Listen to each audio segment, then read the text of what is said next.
Bago ako magsimula, gusto ko munang i-congratulate yung mga bagong graduates. Congratulations sa inyong lahat.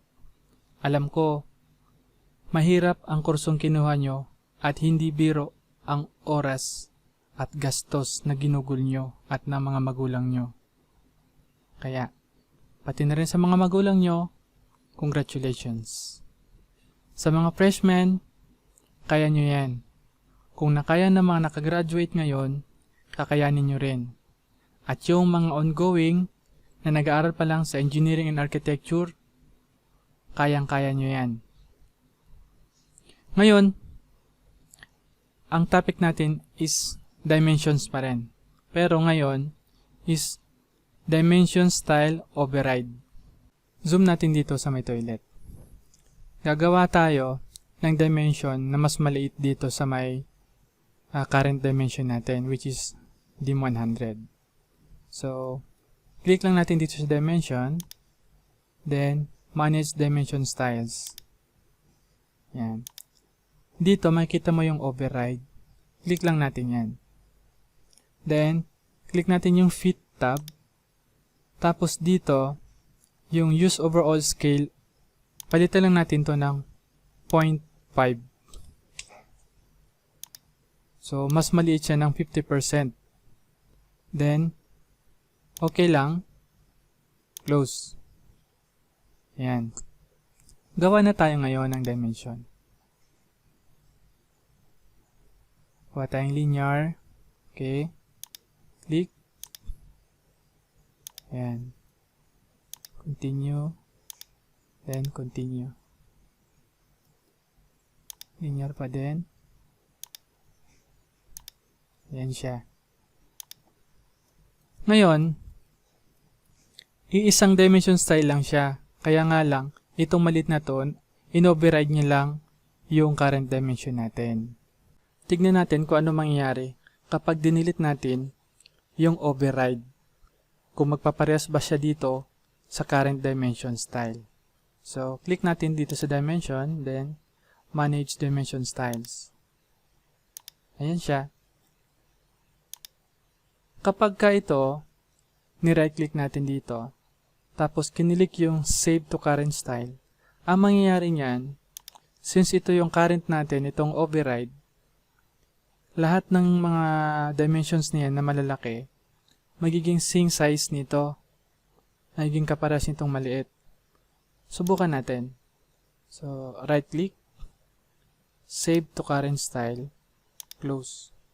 Ayan siya. Diba? Pero hindi yan ang gusto natin mangyari.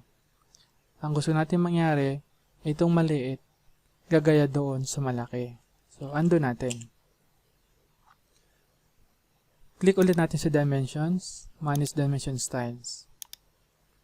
Ngayon, pag sinubukan naman natin tong right-click, and then delete, are you sure you want to delete Style Overrides? Yes.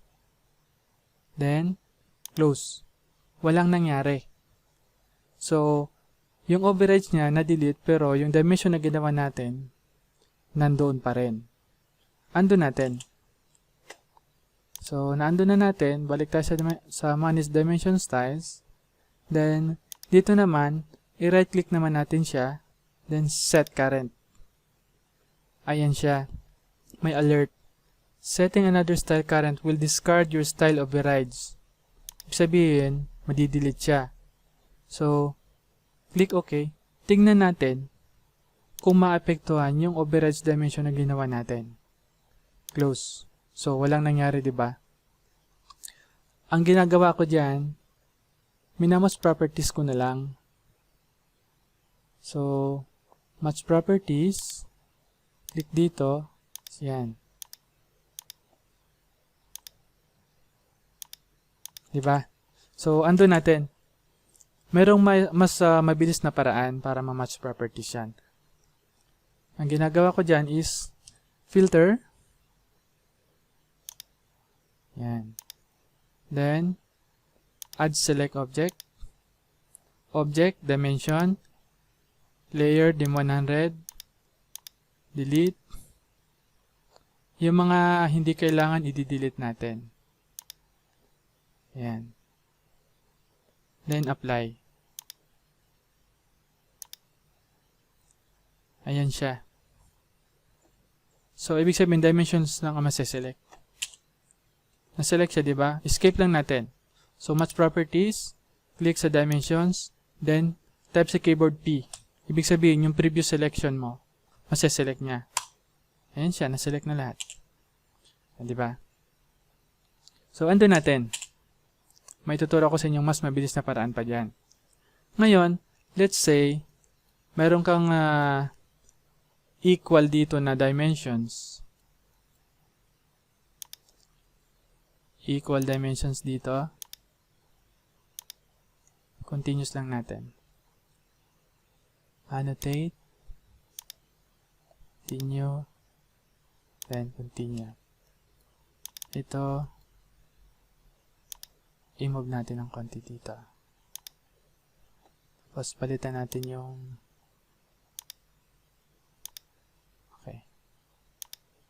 kanan pala. Ayan. Ngayon, ito gagawin natin tong instead na text equal. So, ang gagawin natin dyan is gagawin natin equal. I-override natin yung dimension number niya ng text. So, select lang natin yung dalawa. Then, type lang sa keyboard QP Quick Properties. Okay? Then dito sa text override, click lang natin, type lang natin EQ. Then enter. So automatic equal na siya. 'Di ba? Alam niyo ba, yung quick overrides hindi ko madalas ginagamit. Pakita ko sa inyo kung bakit. So, click ko dito sa dimensions, manage dimension style. Ganito ginagawa ko. Habang nakaklik dito sa dim 100, which is yung current dimension style natin, create tayo ng new, then start with dim 100. Wala kang ibang kiklik dyan, kundi yung current dimension mo. Ito. Then, ito, rename natin. Dim 50. Continue. Yan, lalabas ito. Yung new dimension style mo. Punta ka sa fit, tapos itong 1 gawin lang 0.5.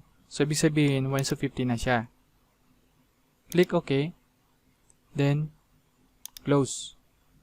Ayan. Ngayon, type filter or FI. Click natin. Clear list.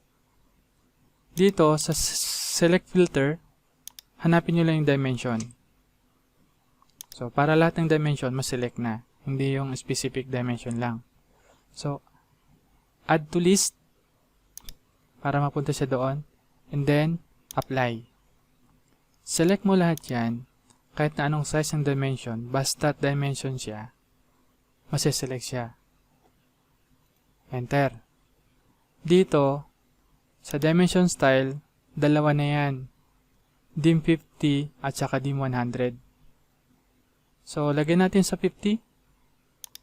Ayan siya. Escape, di ba? So, filter ulit. Apply lang ulit. Hanggat nandyan yan, apply lang gagawin nyo. Right click. Lagyan natin sa 100. So, ayan na siya. So, ganun lang. Na-explain ko lang yung dimension override kasi makikita nyo lagi yan kapag gumagamit kayo ng dimension. Kung para saan ba yun at kung dapat bang gamitin. Hope you guys learned something from this video. And don't forget to like, share, and subscribe.